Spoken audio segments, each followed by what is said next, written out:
Hello and welcome. This is Tigray Talk. Today we have Getachew, Reda, member of Tigray Central Command. We'll be discussing about recent developments on the war in Tigray.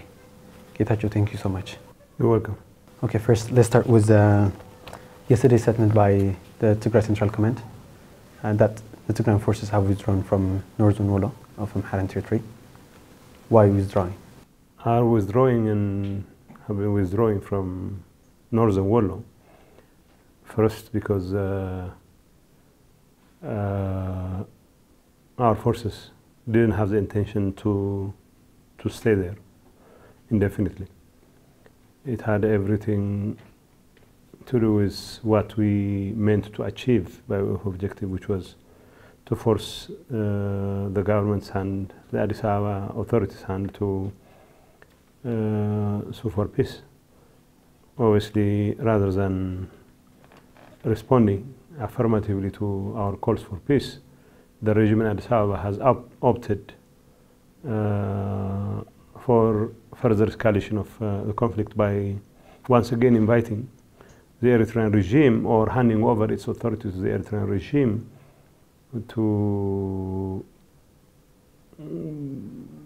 coordinate its efforts against Tigray.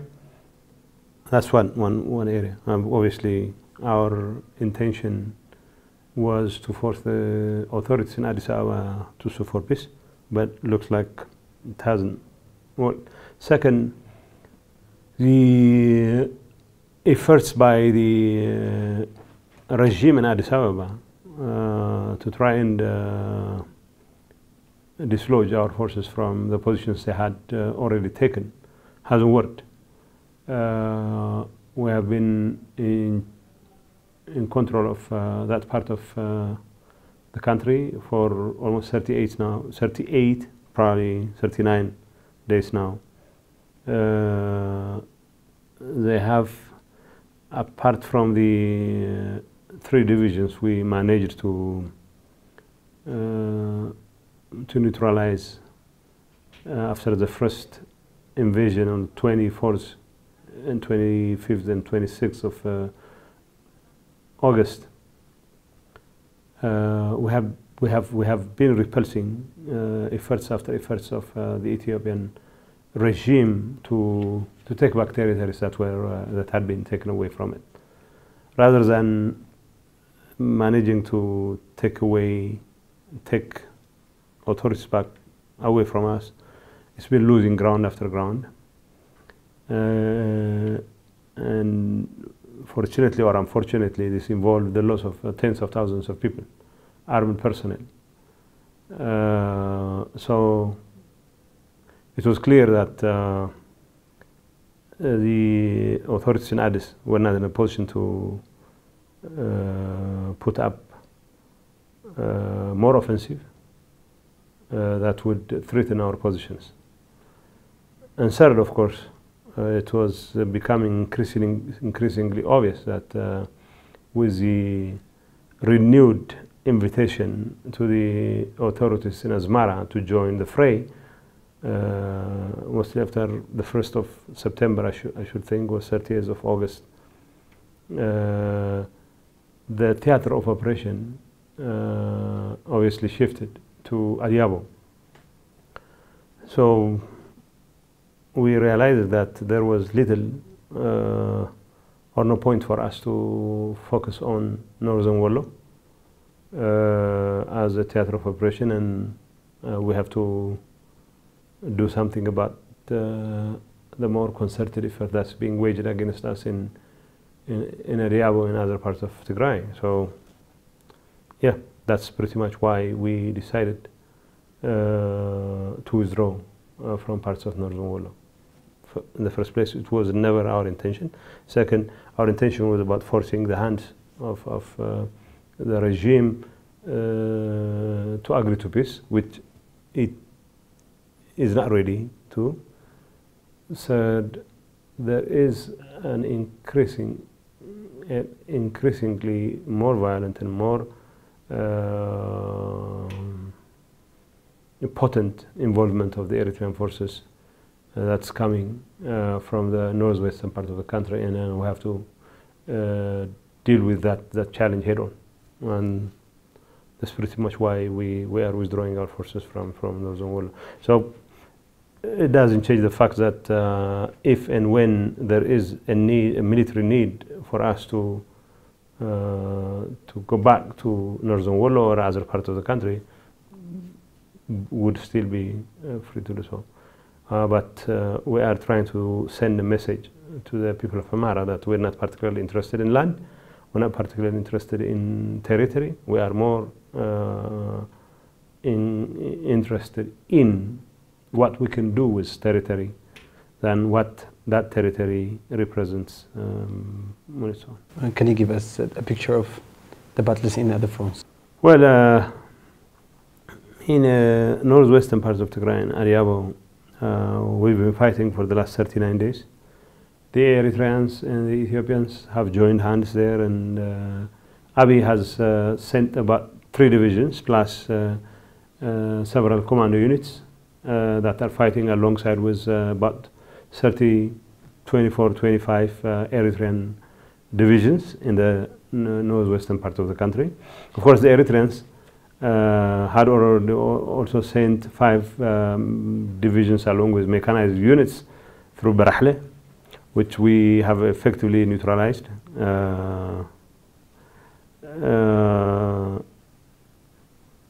And of course, in other parts of the country, we obviously have realized that the Eritreans are the ones who are calling the shots. Abiy obviously has abdicated responsibility in favor of the Eritreans, and the Eritreans are the ones who are saying yes and no to decisions from Addis Ababa.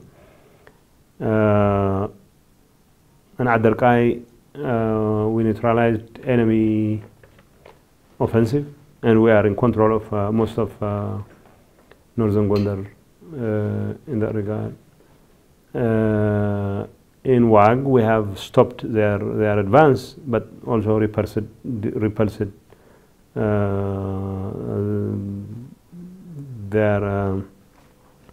their units, which obviously were told to make it into northeastern part of Tigray, probably to Samre and to Abergele. That's not going to happen.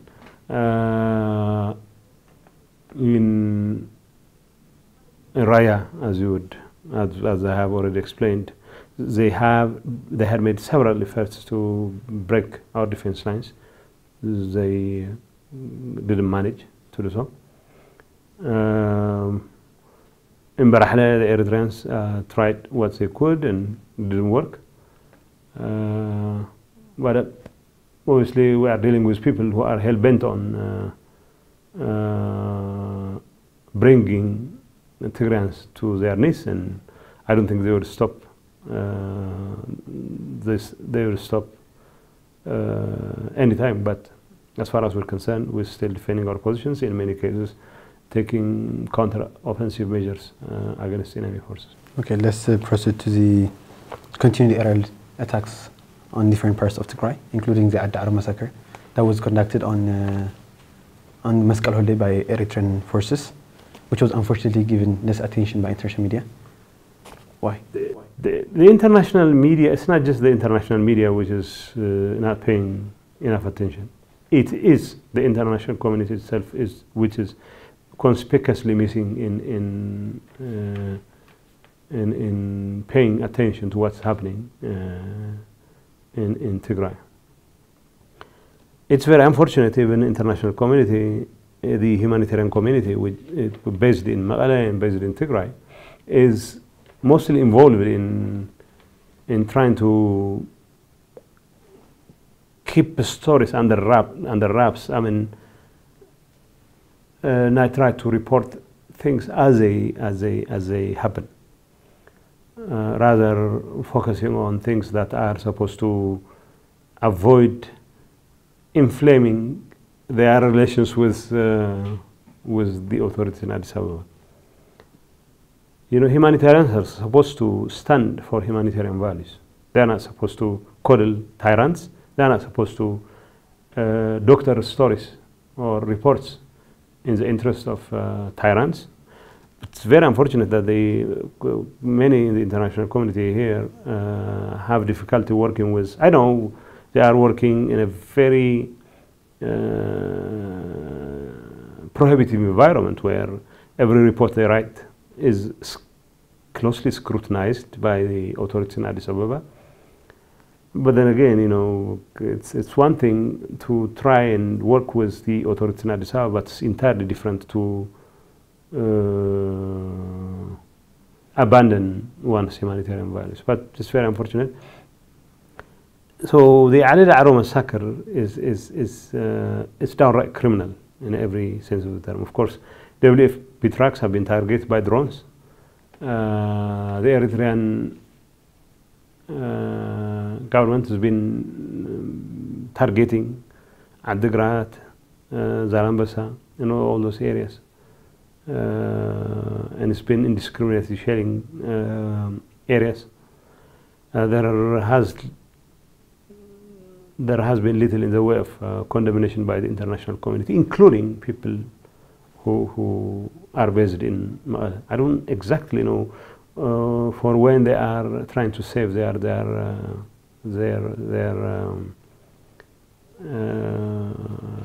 frustration or their disgust, if they have any.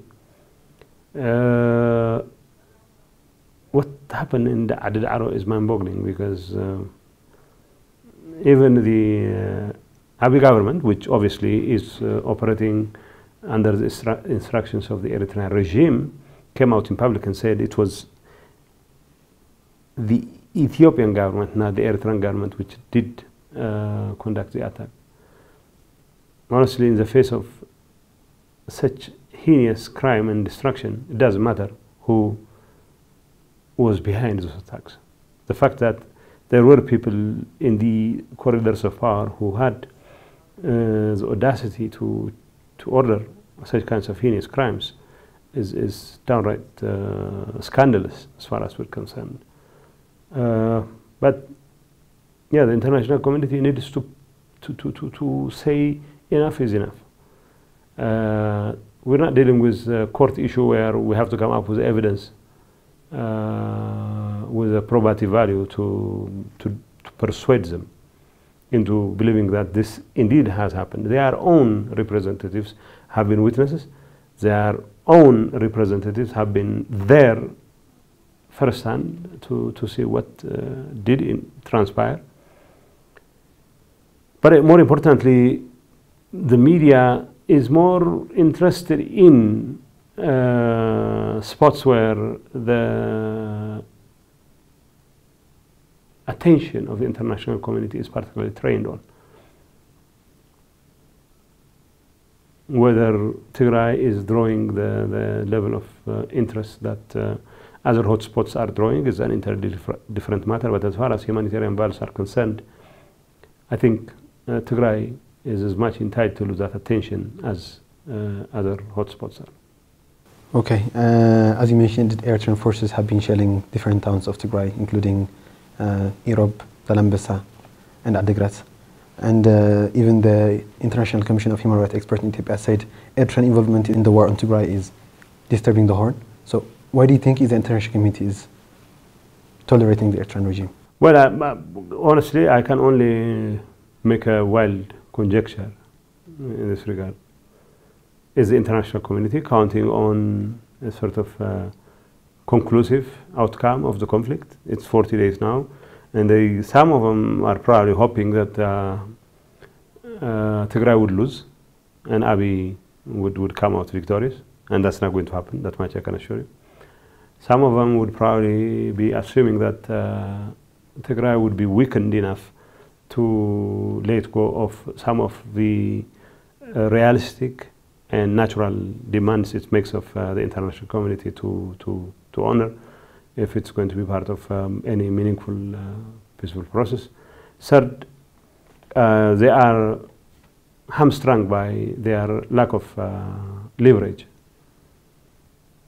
Whichever the explanation is, one thing is very clear, that the international community is not playing any meaningful role in reining in downright criminals like Abiy Ahmed and Isaias Afwerki from killing thousands of people left and right. These people have perfected killing into an art form. They have been killing thousands for the last 2 and so years, and yet the international community is conspicuously missing in when it comes to taking action rather than making sort of perfunctory statements or concerns about the negative role they are playing. So what exactly the international community can say is a function of what it is ready to say. And as far as we're concerned, the international community should live by the very principles it professes in public, the very principles it continues to say it upholds. Unless it does so, we know we are on our own. We will be doing everything in our power to reverse the effects of the campaign against us. If Isaias is allowed to have his way in this region, it's about Isaias controlling the levels of power in the entire region and doing everything according to his capricious demands. And I don't think it's going to be in the best interest of Europeans or Americans or the international community at large for Isaias to exercise an oversized influence in this region. As is, he has had more than his fair share of influence in the region, and it has not been particularly reassuring. And we don't want that to happen. As far as we're concerned, we believe checkmating Isaias is not a geopolitical choice for us. It is a matter of survival for us. And it will behoove the international community to somehow understand where our concerns lay and do something about it. But as far as we're concerned, we'll continue to fight, and fight we will. And the people of Tigray will not